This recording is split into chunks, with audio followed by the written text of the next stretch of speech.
Hi everybody, this is CD Scrapper. Thank you so much for joining me today. Today I have my first layout from the My Creative Scrapbook limited edition kit for July. The kit for this month features a beautiful Prima collection that's called the Nature Lovers Collection. And for this layout, I was thinking that I would use this beautiful black paper with the gold flowers on it to make some banners on my background of my layout. So I cut out 3 banners. The larger one is 3 inches wide and the 2 smaller ones are 2 inches wide.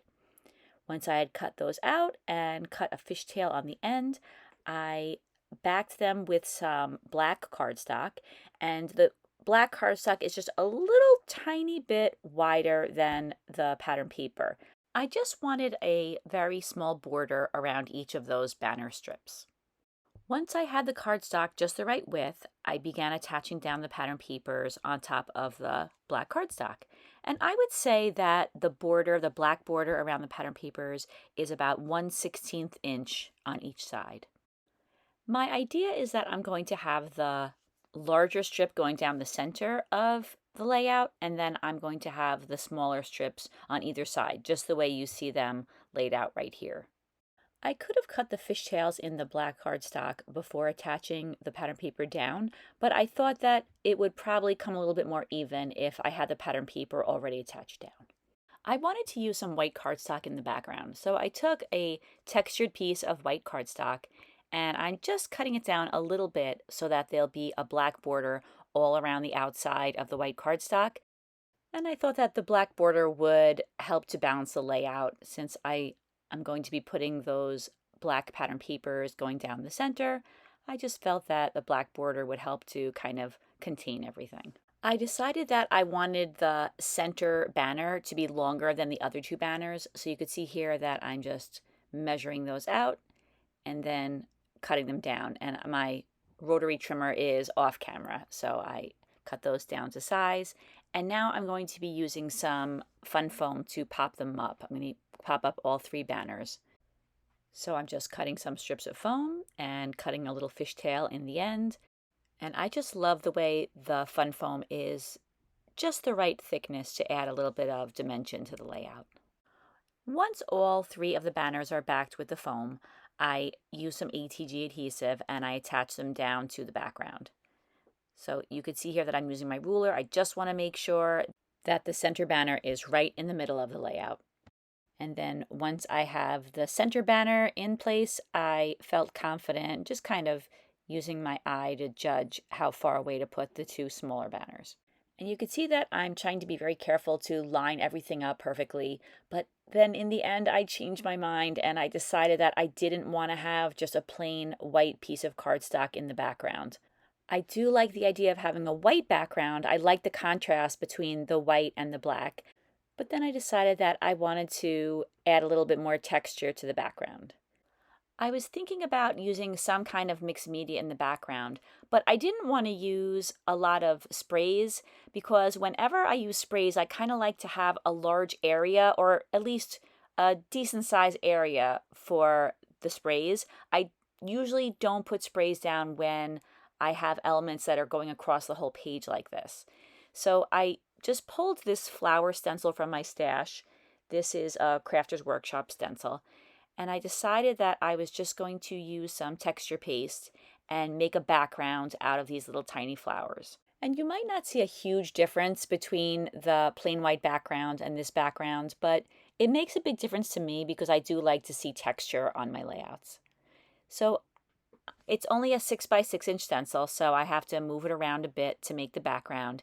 And I am using my heat tool to dry the areas of modeling paste in between each application because I don't want the stencil to hit any areas that are still wet and make dents or smear the modeling paste.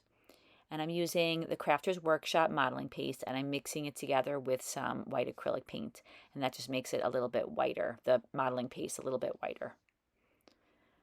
So I'm trying to angle the stencil in a way that will make each area look a little bit different, but still have the background look like it's continuous. A lot of this modeling paste is going to be covered up by the banners that I'm going to be putting on the background in a few minutes.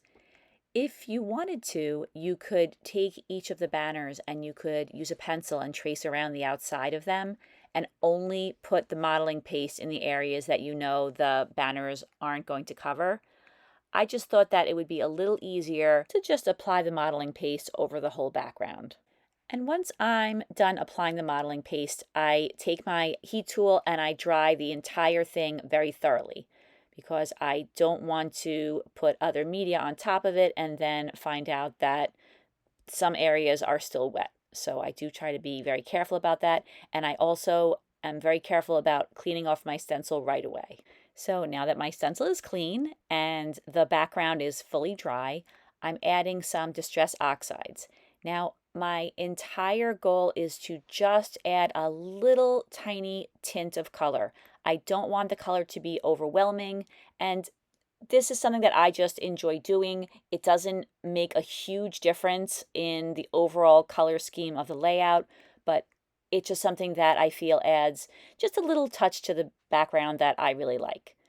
So I'm taking a dauber, and right now I'm using Distress Oxide in Spun Sugar. The other color there is Squeezed Lemonade.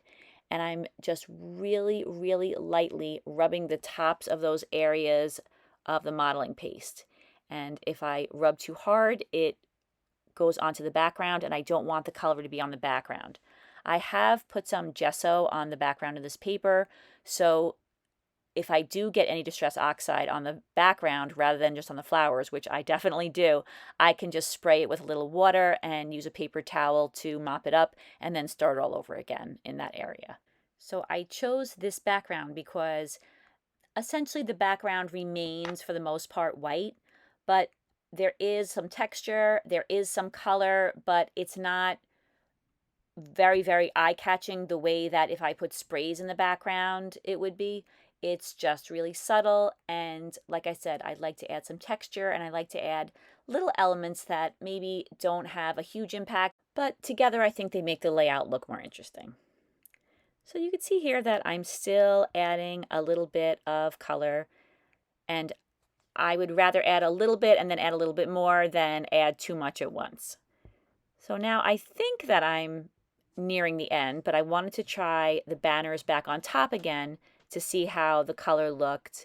And there were a couple of areas that I wanted to add a little bit more color to. And you can see here I put a little bit too much color down, so I just used some water and I lifted up the color and then I just added some more. So now you can see here there's the remains of where the banners were before, and I'm just going to add some more ATG adhesive, and I'm going to put this piece of paper over the other white piece of paper. I'm not going to try to pull it up. I feel like that'll just create a mess.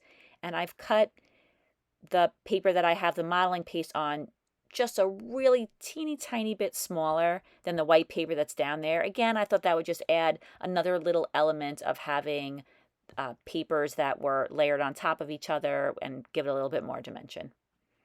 So once again, I am making sure that those banners are in the right spot, that the middle one is indeed in the middle, and the other two are centered around that middle banner. And once again, I'm using the ATG adhesive to attach that banner down to the background. It has the foam on the back, which sometimes is a little tricky to apply ATG adhesive to, but it worked out just fine in this case. Now I'm going to be embellishing those three banners. I start with this frame and I put a little piece of pattern paper behind it. And this is the photo that I'm going to use. I mount it on some white cardstock, and then I take another piece of paper, that paper there that you could see it has a gold edge, and I just use a piece of plain white cardstock and I put a little bit of gold embossing powder around the edge, just on the part that I knew you'd be able to see, and that creates a nice little gold border, and that will match in with some of the other gold embossing that's going to be on the layout. You could see off to the left I have some embossed branches. This Prima collection and the limited edition kit are just filled with butterflies and birds, and those are two things that I love to put on my layouts. I find butterflies super, super easy to add to almost any layout, but I also wanted to make sure that I included a lot of birds on this one. So you could see that I already have some clusters of birds up at the top on the two thinner banners. And I added that little flying bird in the center next to the dimensional flower. and I have that little reddish brown bird on the yellow frame. I have some of these blue leaves left over. These were leaves that were cut out using a die. I used some white cardstock, and then I heat embossed each one of them using some blue embossing powder. And I love the color. This is a beautiful accent color of this collection, and I feel like it just brings a lot of life to the layout. So I am trying to balance all of these leaves and arrange them in a way that I think they look nice. I'm also inking the edges of the dimensional flowers and the chipboard pieces and the die cut that I have on the layout with some Distress ink in Vintage Photo.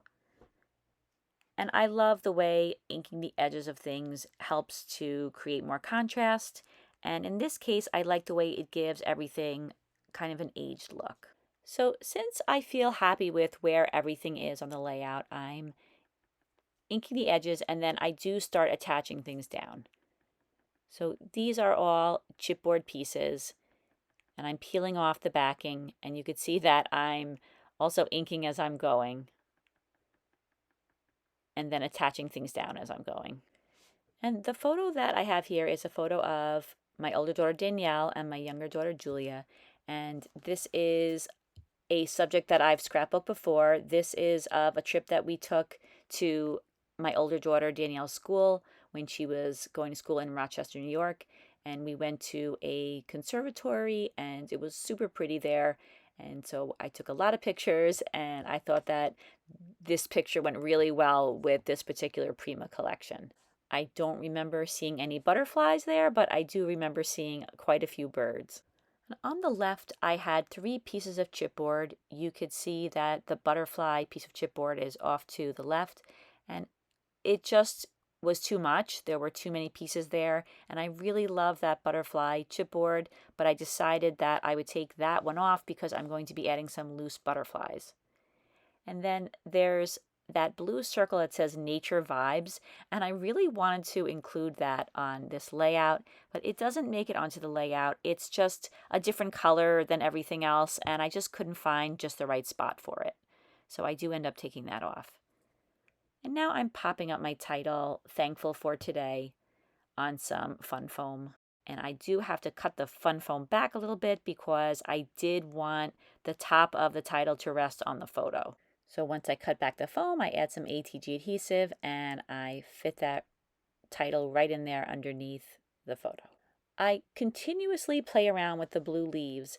I feel that I really want the balance of those to be just right.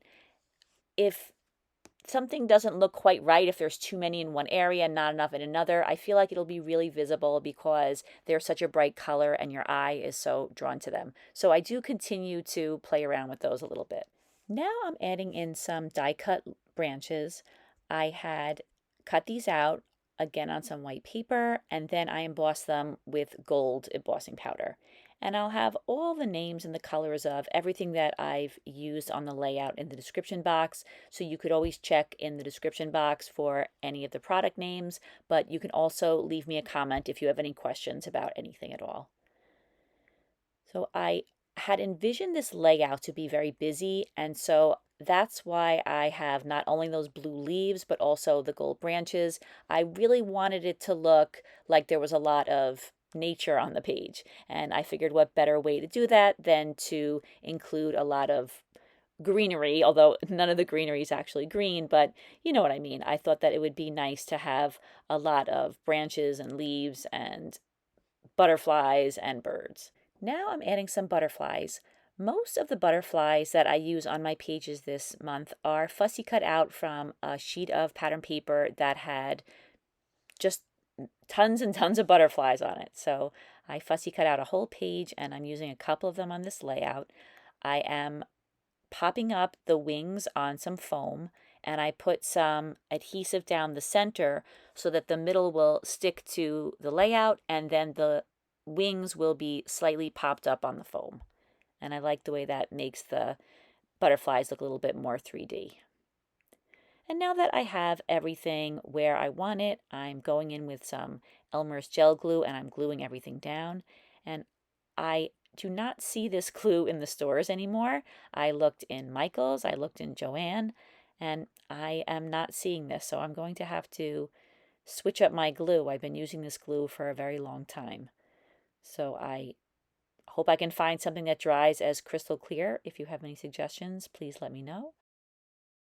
And now I'm using some of the glue to attach down the chipboard and some of the butterflies, just making sure that everything is strongly anchored to the page. You can also use heavy-duty gel medium. That's another great adhesive. And that completes this layout. Thank you so much for watching, everybody. Here are some close-ups. I hope that if you like this video, you'll give it a thumbs up. It really helps my channel out. And please take a look in the description box. There's a link to the My Creative Scrapbook website, and you can check out all the beautiful kits that they have available this month. This is the limited edition kit. It's my favorite, but there are lots of other kits that are available as well. I hope everybody has a fantastic day. I'll see you again soon, everybody. Take care. Bye-bye.